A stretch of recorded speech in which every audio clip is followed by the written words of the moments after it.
It was very strange that we sent a deposit request and 2 days later I had a check for 180 grand in my hand. All right. And then So why is that strange? it doesn't usually happen this way, as I've learned. Okay, all right. People aren't generally take such a huge risk, Okay. and then back it up with their capital. A lot of times we found that there's a long screening process, there's a long bidding process, there's a long back and forth and contract negotiations. Sometimes it takes time to collect on your deposit to start the job, and sometimes to finish it as well, depending on how the financial situation is for the clients. And so we got spoiled very early on by a fairly, I would say, I guess, aggressive client, but he was completely hands-off and just trusted us to build according to the architect's specs. The architect was great in providing a lot of guidance, and we went to work and we banged out this build-out in 4 months.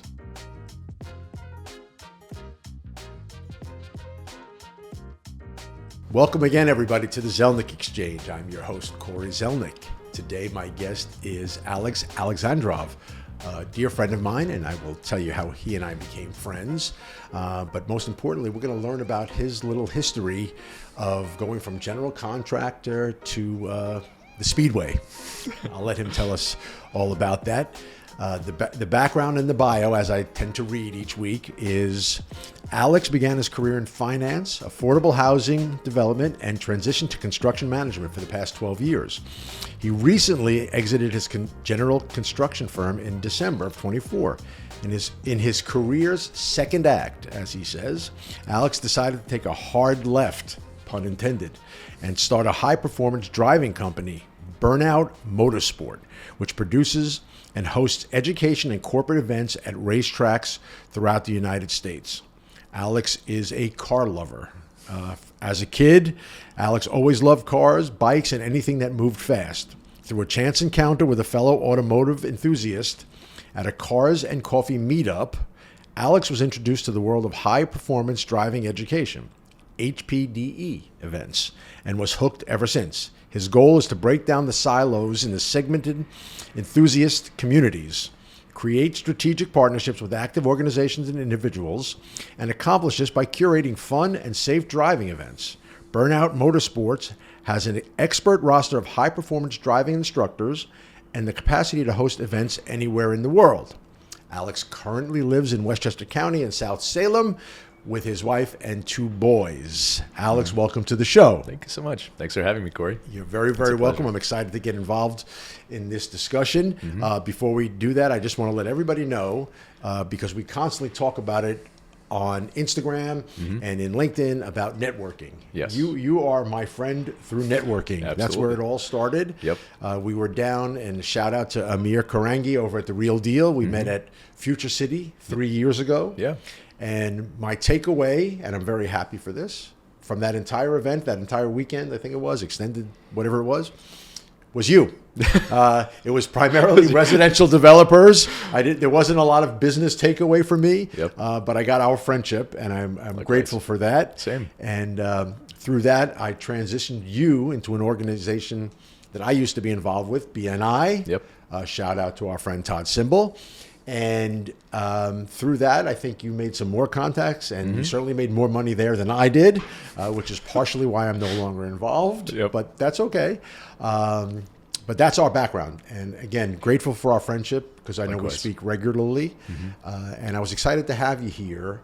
And I want you to just walk it through. Walk me through the game. Yeah. We're real estate people Yep. generally when we get into this conversation, but we want to go different avenues, and you're going to take us down that path. So Absolutely. give me the start of Sure. the success. I'm still, very much a real estate person at heart, and I feel like I always will be in some way, shape, or form. Based on what I'm doing now, there are future verticals that I'm going to be exploring in the real estate space, whether it's going to be, physical club locations, whether it's going to be retail locations down the road. There's a lot of potential for expansion and exploring other ventures. And for me right now, my goal is to establish the core, build a strong community, bring an incredible experience to automotive enthusiasts and to people that haven't yet been exposed to this world. And kind of parlay a lot of my professional experience from real estate, finance, and construction into event coordination and planning, because there's a lot of universals. You have budgets to deal with, you have deadlines to meet, you have collateral to produce, you have things to stage, vendors to manage, and there's a lot of universal elements that kind of go along into this space that I'm taking a lot of lessons learned from the past experiences and businesses that I've started and exited, and taking all of that knowledge base, experience, and relationships as well, because a lot of the folks that I'm collaborating with now are in my B&I group that you introduced me to. Sure. Like I have a marketing strategist and a fractional chief marketing officer who's in that group. Stephen Goldstein has handled all of the startup paperwork and agreements. There's a handful of other folks in the chapter that I'm working with on event production and management, and so that's been a huge wealth of professionals that you introduced me to through this networking experience. And the more I started to say yes to things over the last couple of years, the more unique opportunities presented themselves to me. Well, that's interesting. And that's like the whole reason why we met in the first place, because in the past, most of my marketing efforts were kind of very direct and individual. I didn't attend a lot of conferences. It was just more so me minding my network. And then I started saying yes to larger, offsite experiences, and that's how we ended up in at the Real Deal event. I think it's great. I think that the more you keep mentioning all the good things I did for you, the larger my stake in your company will be. That aside, equity in lieu of equity in lieu nice. of. No problem. We're not in it for the money. But let's go back, right? Mm-hmm. So Sure. Where did you go to school? So I grew up in Russia. So I was born in St. Petersburg. Yes. I came to the States when I was 11 years old. Mm-hmm. And I moved in 1994 at first to Far Rockaway in Queens. Sure. And then my folks, as soon as they can afford to leave Far Rockaway, because at that time it was a pretty rough place to be. It still is, by the way. Not much nicer than it was before, but they've still rough around the edges. They've built newer things, but it's still rough. It's still, trust me. Yeah, for sure. On Mott Avenue, there's still pretty rough around the edges. And then my folks moved out to Long Island, and I grew up in the Five Towns area, and that's where I went to Woodmere Middle School, Hewlett High School, and then went to Hofstra University for college.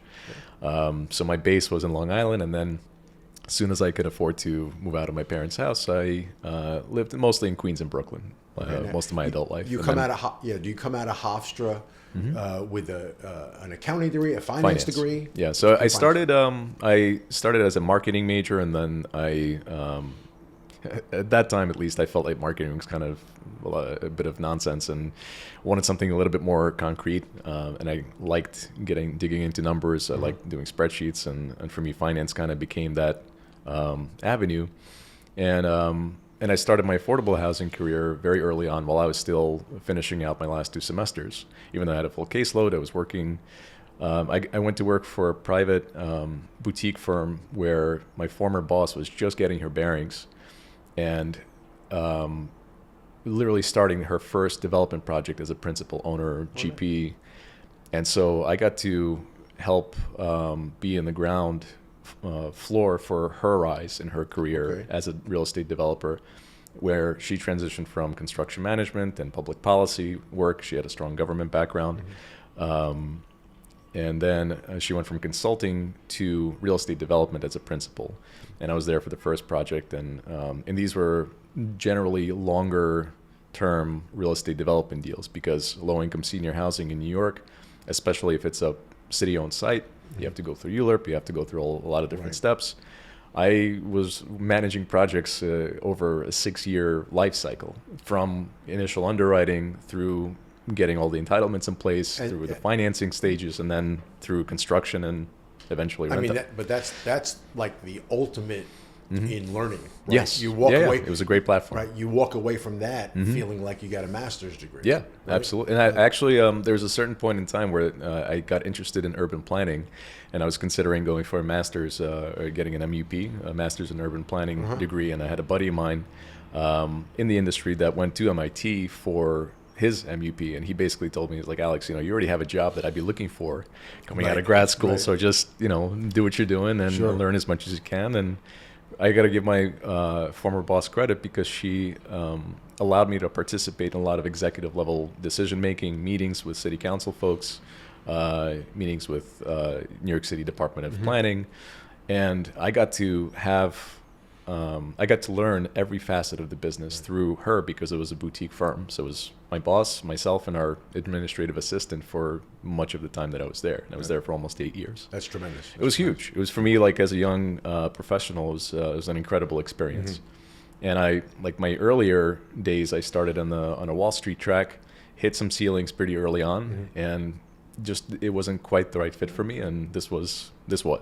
And it's interesting because, in the short time, I mean, we know each other now, probably like 3.5 years. Yeah. And we got tight quickly. And I just seem to know you. I know the finance aspect. We've talked about it enough. But you're like physical. Yeah.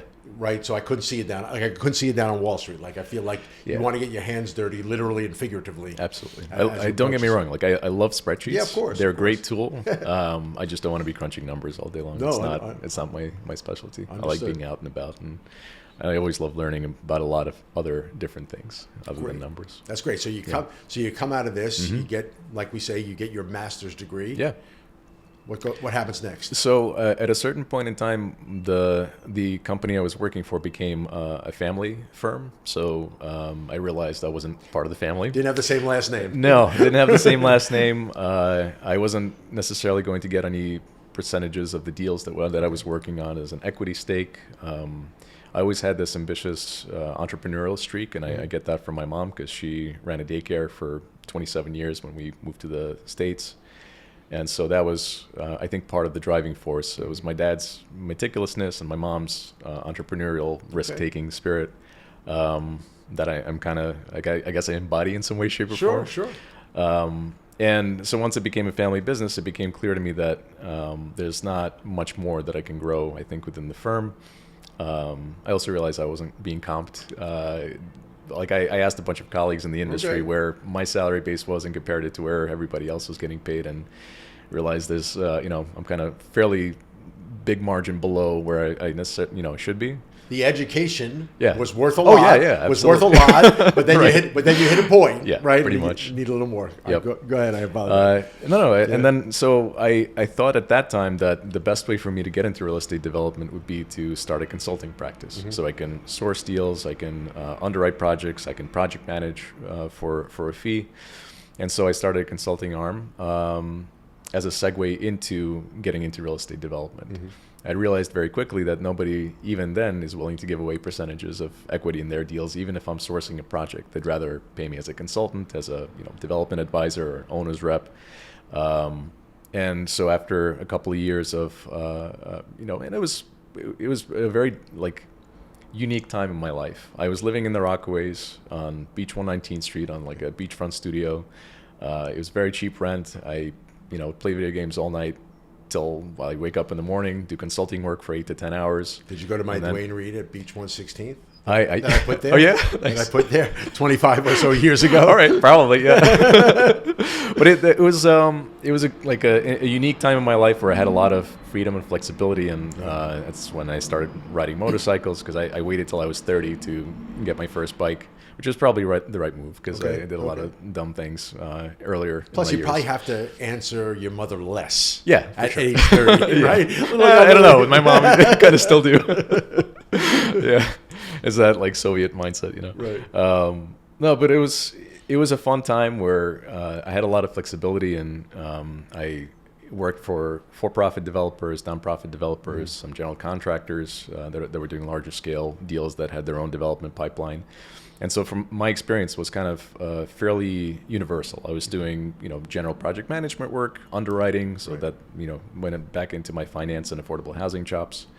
And then I met a colleague of mine that worked for a former client who ran their construction arm. So this was a big Bronx-based developer, GC and management company, so a big one-stop shop. Okay.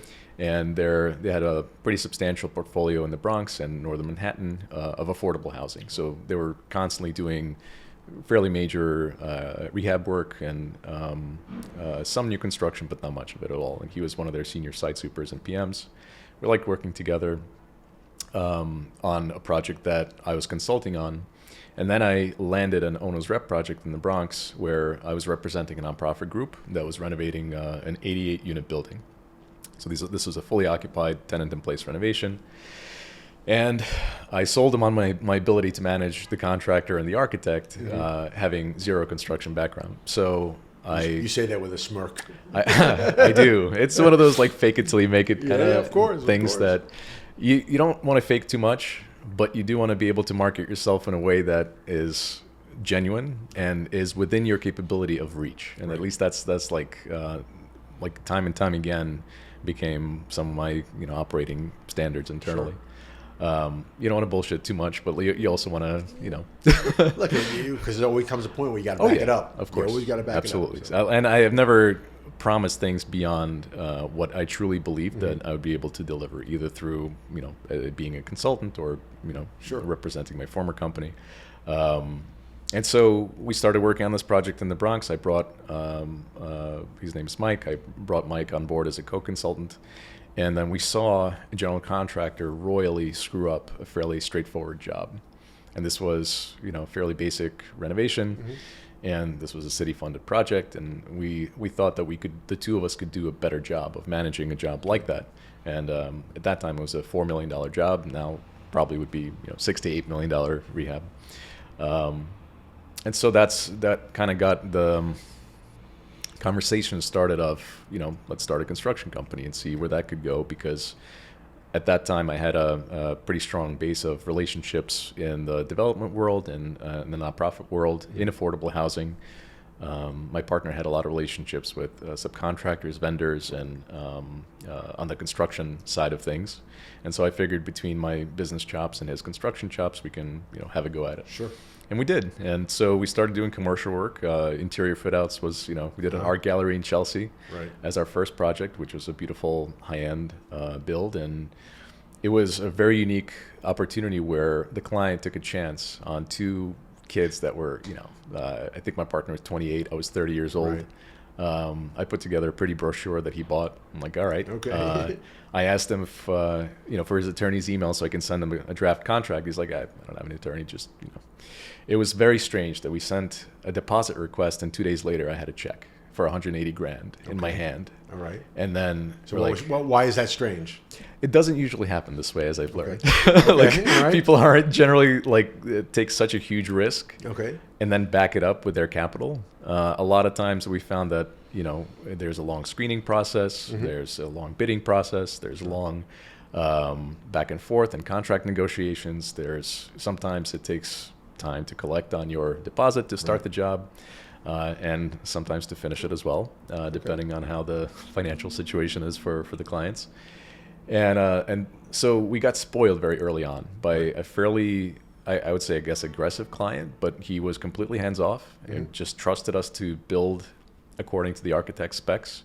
The architect was great in providing a lot of guidance, and we went to work and we banged out this build out in 4 months, which was we had a hard deadline because this art gallery dealer was flying in folks from Japan for his grand opening. It was it was a hard deadline for us to be able to have his gallery opening take place at the exact time that it had to be at.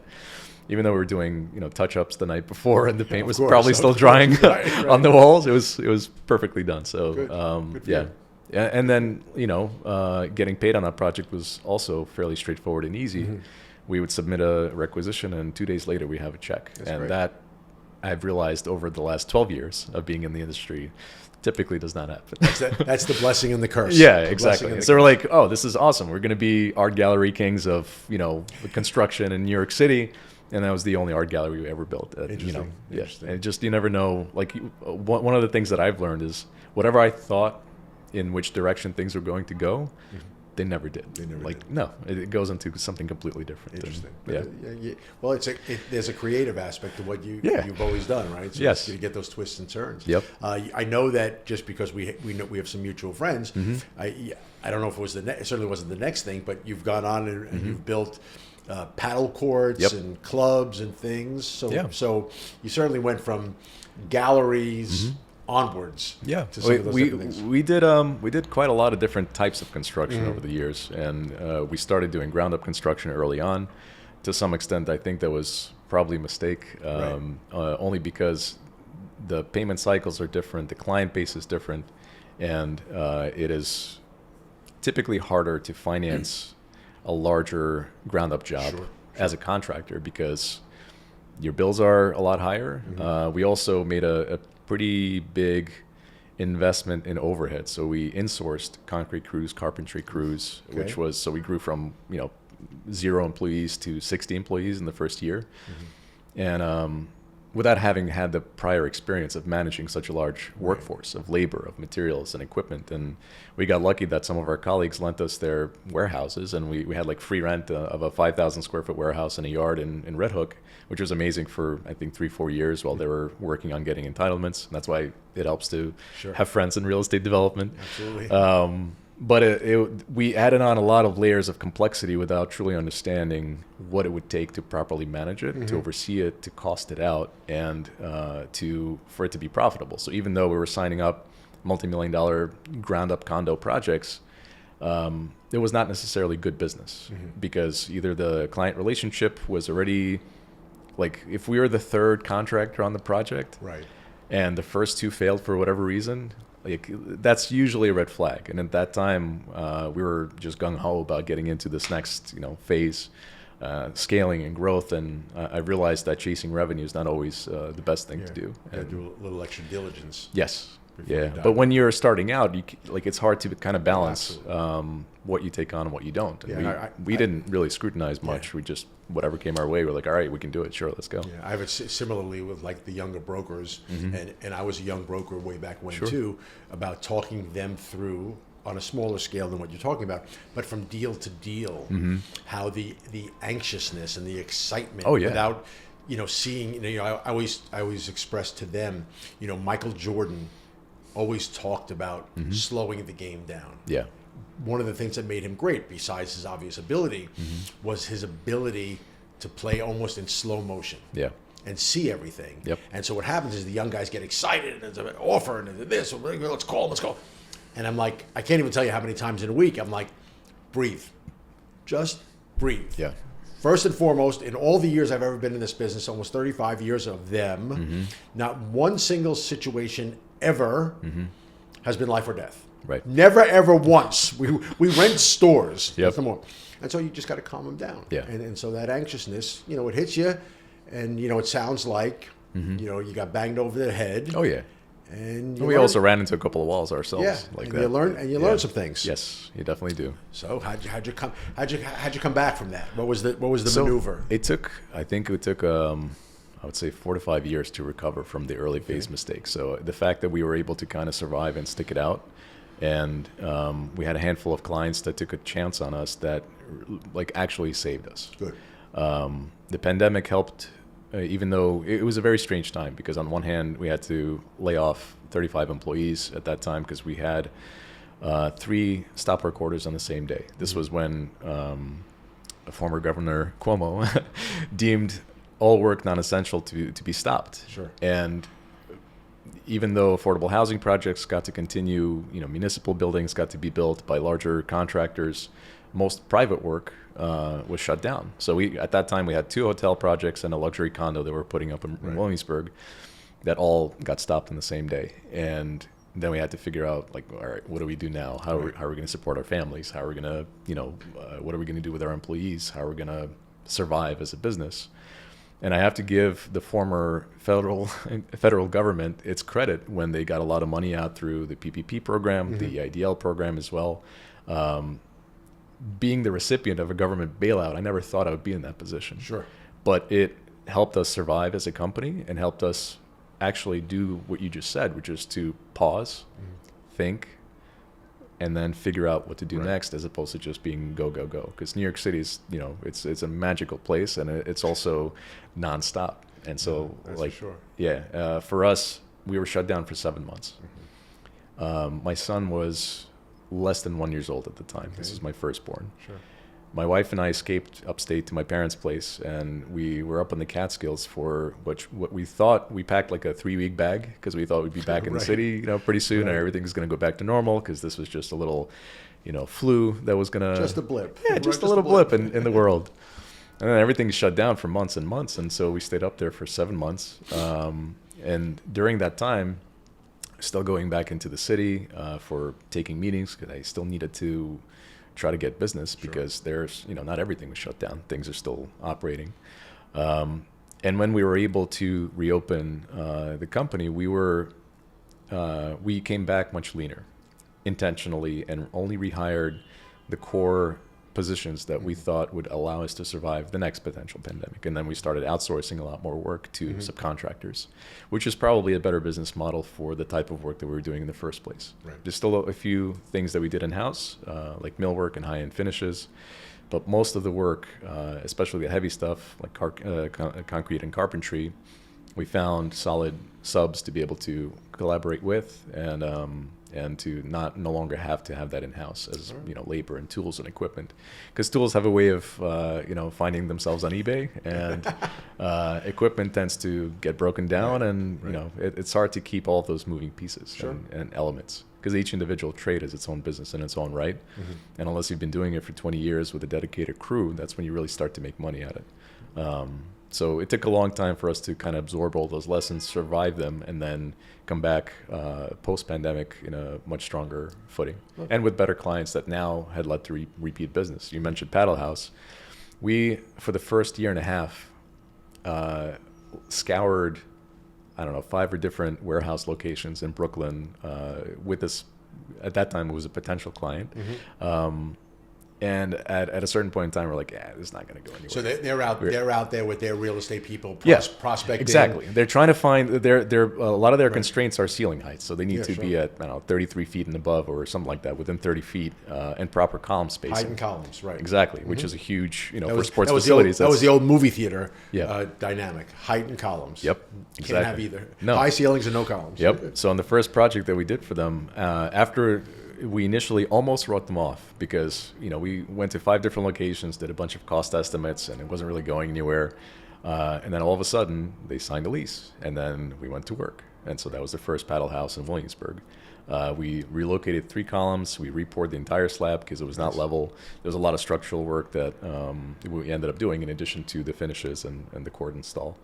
And then they raised a round of equity and sourced the second and third location. And then so now we did the second project as design build, because we convinced them that, you guys should really focus on what you do best, which is finding locations, raising money, and the branding and promotion of the sport. Let us handle the design, the construction, the engineering, and everything else that goes into building a physical location. Okay. And they took a chance on us, and that worked out extremely well. We were able to deliver the project with sign-offs, the second location in Dumbo, for I think it was under 6 months, which is typically, I wouldn't say impossible, but we had a lot of things lined up. The day that they signed the lease, the architect was already retained, and we were doing walkthroughs in the first week for doing all the layouts, for surveying the site extremely well, so that all of our carpentry crews are ready to go in a couple of weeks after that. Demo was already scheduled. Permitting was already filed, and so we hit the ground running, because usually, on the retail side, you have a couple of months for filing a garbage set of drawings just to get enough through DOB, so you can get approvals and permits in place. Sure. And then you're kind of figuring things out as you build, and that can be a 5-6 month construction schedule in its own right. It's interesting. And then you have sign-offs. Yeah, it's interesting because I take this back to your art gallery. Yeah. Where here you are, fast forward through your bumps and bruises. Now you're with the Paddle House group. Yep. And all the things that you talked about in terms of being ready, lease signed, ready to go, was because you had somebody who was real and ready. Yep. And said go. Yeah. And so that I think there's a similarity to that, and that's a great stroke of good fortune for you guys. It was. It was a combination of perseverance, because we, you kind of. There's this period of free work that you do when you're prospecting a client, and I'm sure you do that a lot as well. When you kind of kicking the tires. I do everything for free. I know. I've learned not to. It took us some time to realize that we're giving away a lot of free work. We forget how valuable our time is sometimes. Yes, absolutely. Yeah. And so, once you kind of realize how to monetize that, and also when a client seems truly genuine, you can feel it You Sure. can understand that they're passionate about what it is that they're doing, whether they're opening a restaurant or a paddle club or any other thing that they're into. Right. And this was that particular case. This was not just another finance bro that's looking to expand into a sport that he Right. happens to like. And so for us, we had this really interesting personal connection with this client that then translated into repeat business for years. Right. And that is it's not often that happens, and it has happened a handful of times in the past. But it's we've done a lot of work for a lot of people. There's a few handful of folks like that, and those kinds of relationships are extremely not just valuable from a business standpoint, but now with my startup, I'm knocking on his door and asking him for guidance on capital raises and how what challenges he had to go through different phases of growth, from startup to scaling regionally to now scaling nationally. There's a lot of camaraderie and collaboration that goes into that. Right. So Yeah. I'm gonna Sure. pause you for a second, because you go from peak, Mm-hmm. right? You came back, Yeah. from the dead, so to speak, and, Yep. and I think we all did, to a certain degree, Sure. coming out of COVID, and now Mm-hmm. you're at peak level for what you're doing. Yeah. Getting Paddle there. House, a great client. They're running. You got a full head of steam, money in hand, allowing you to do all the things that you do. Yeah. Very, very well. Yep.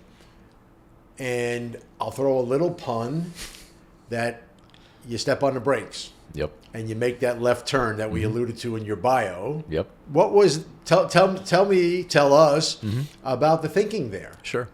please? When I reviewed now I'm 42 years old. I've been around for since 18. I started in finance, and then, Practically an old man. I know, right? I looked at the decisions that I made at different pivotal points in my life, Sure. As it related to my career. And there was a colleague of mine that brought up to me the fact that it seems like I was money driven, and I never considered myself that type of person. But when I look at when I went off on my own to become a development consultant after the first leg in the affordable housing development side, it was so that I could get into real estate development and to achieve financial security and economic prosperity individually. Sure. And I think part of it is kind of like the immigrant work ethic and mindset of, my parents and I, we didn't come to the States we weren't part of the new Russians that came Right. post Soviet Union collapse with a ton of money because they appropriated wealth through some kind of, aluminum mining venture Right. like that. My parents are mechanical engineers. My mom, ran a daycare for years. So it's not like, you were not oligarchs. no, we were not even close. No, my parents achieved like a upper middle class lifestyle by busting their ass for 20 plus years Great. in this country, which is an incredible thing That's that they were able to fabulous. do. So I'm in terms of opportunities, this is the best place to be. But when I look at some of my motivations, I started the development consulting so that I can earn my way in as a real estate developer and become financially independent. I started the construction firm because I thought I could scale revenues much faster as a GC, taking on multi-million-dollar contracts compared to $100,000 or $200,000 consulting engagements that would be paid out over the next couple of years. And so now, after making those decisions, it still didn't get me to the place that I wanted to be at. I wasn't feeling necessarily fulfilled because I was always, kind of a music and an art kid to some extent. All right. But I made my parents drive up to SUNY Potsdam when I was 18, which is right by the Canadian border, because I considered pursuing a career in composition and singing.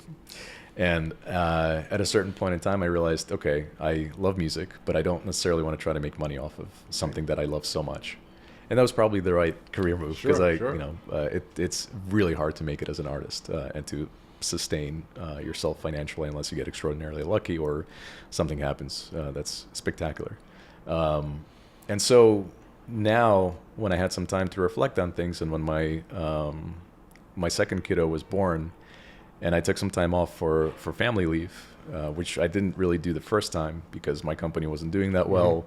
Then COVID hit, and I had to bust my ass to just survive.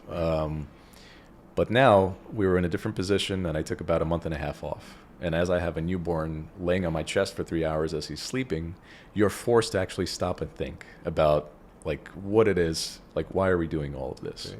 what's the next step? What are we, not just the next step, but what's the real motivation? What is exciting and awesome? And I've always liked construction. I thought it was very interesting, and I love building companies. I like building things.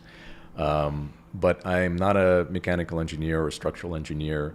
The physical construction of things is, it's so incredibly challenging in New York City for a whole variety of reasons. And after 12 years of going at it,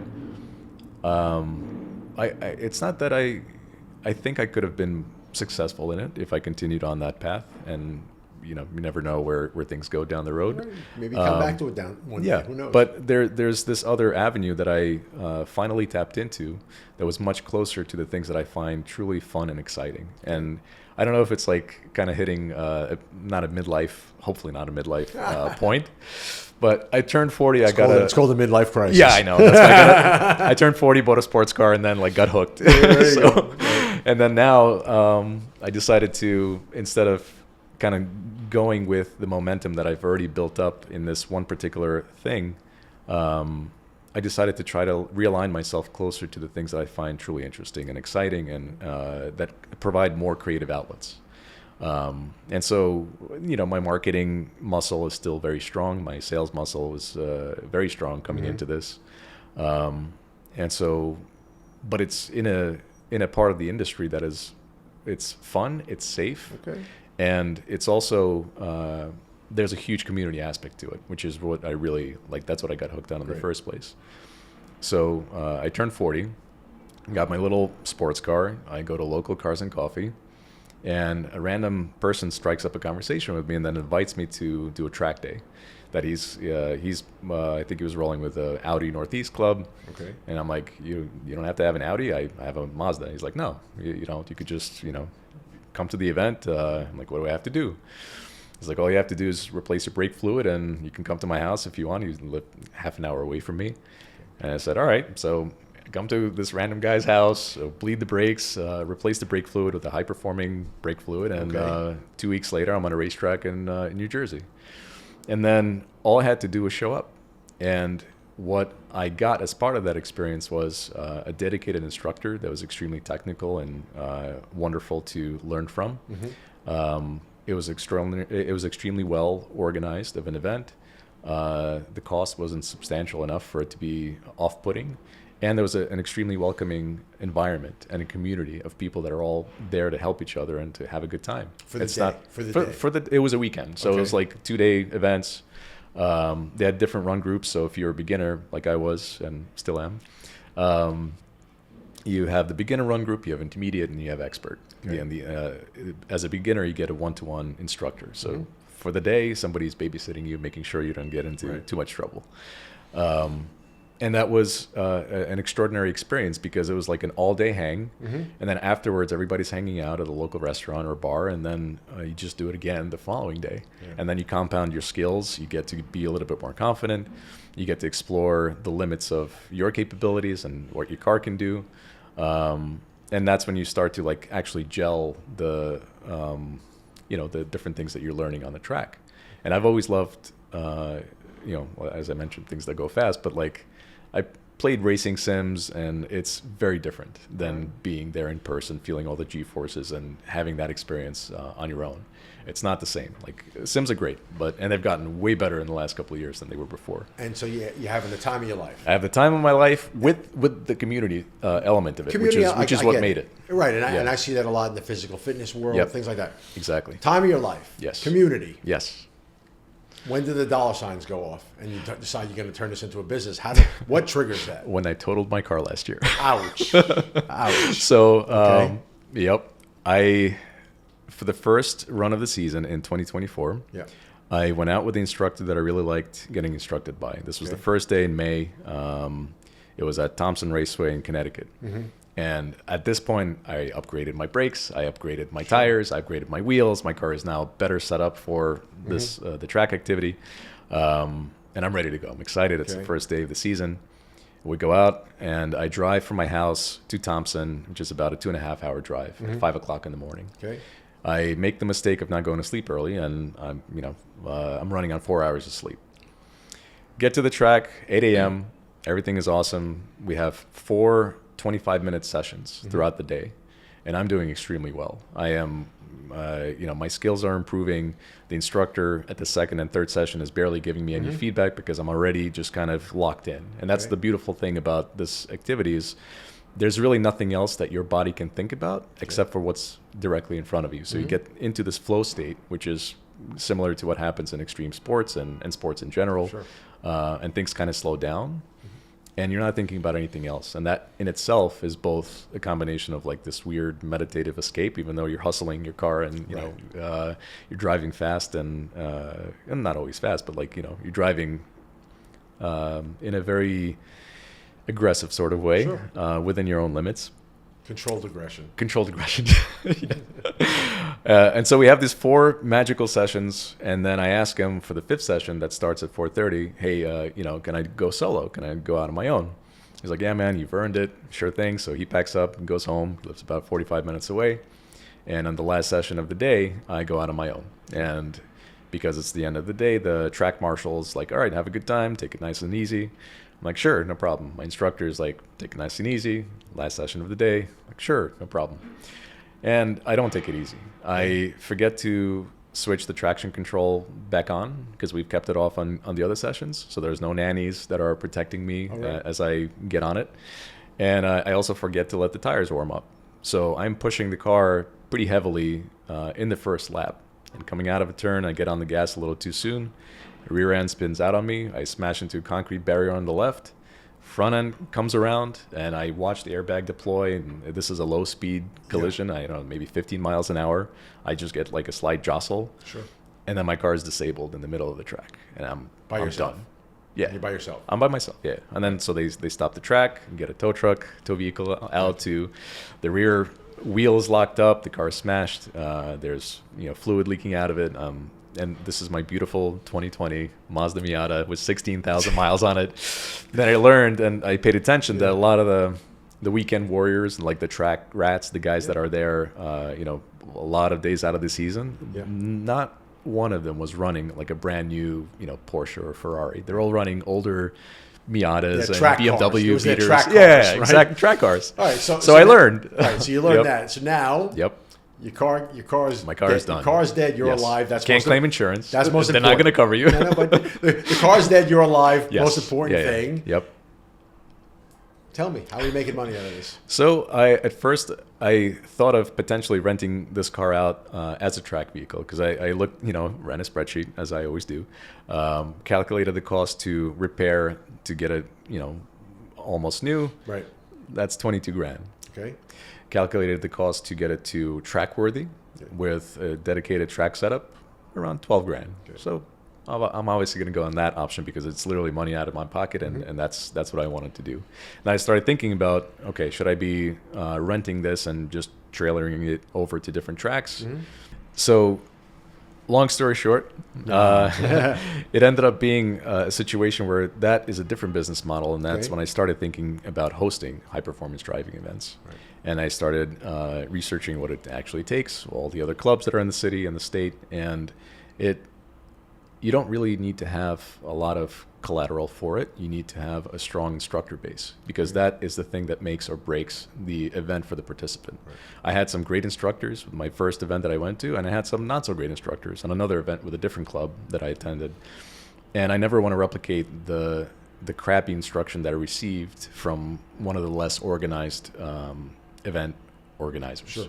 So I wanted to take what the best clubs do, emulate the best practices, add a lot of sprinkles of flavor of my own spin on it, on the community building aspect of it, the networking side of things. You're a marketing guy. Yeah, I'm a marketing guy, but I'm also an experience guy because this was something that I fell in love with. And I fell in love with not just going to the track and having a blast in the cars, but all the other layers of it that made it a personal bond to this thing. And it's not competitive, so you're not racing against anybody. It's you and yourself in a car on the track, going within your own limits. And so that's the thing that I really fell in love with and decided to give it a shot. And so Burnout Motorsport was launched in January of this year. So it's been a couple of months. All the marketing collateral is now in place, so we just started our first campaign on first event is on April 19th, so that's booked. Handful of other events are also scheduled in other tracks, and now I'm just I'm promoting the hell out of it. So now, Yep. As we work Sure. towards, as we wind down on this whole thing, and we want to promote this, and you'll give all that information. Yep. If I want to bring my team, Yeah. there's 8 of us. Yes. And we want to go on a corporate retreat. Yep. To Burnout Motors. Do we all have to bring our own cars? Like how does that work? No, so we host several different types of events. We host the events that are open to the public, where you can bring your own vehicle, or you can also rent through either us or one of our affiliates, because there's track day rental companies, typically at close to the proximity of major racetracks throughout the states. And are you taking us through that process? Like you yes. organizing that for us? Yeah, absolutely. Okay. We'd be coordinating and organizing everything. So Excellent. the one source of contact. You don't have to manage any vendors. We'll handle. Think of it as like a general contractor for events. Excellent. Great way to put it. Sure. And so on the corporate event side, we'd be providing a fleet. We'd be providing instruction, different activities, team building exercises, and all sorts of other festivities throughout the day, tailored to that particular company and what they're interested to do. That's great. Yeah. Just That's the fun part. Tell everyone how to find you. Sure. Burnoutmotorsport.com is our website. Very, very straightforward and simple. And we're on Instagram at Burnout Motorsport. Yeah. That's love fabulous. Alex,